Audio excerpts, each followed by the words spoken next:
Have you ever seen a percussion part that calls for an ocean drum? What kind of drum is an ocean drum? An ocean drum is a two-headed drum that's filled with little BBs. Those BBs will roll against one of the drum heads to create the illusion of waves crashing into the shore.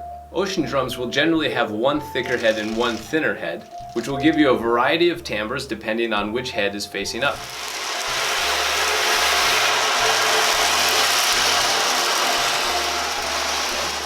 If you'd like to imply a wave sound, just angle the drum so that more BBs go across the drum head on one of the directions that you're moving.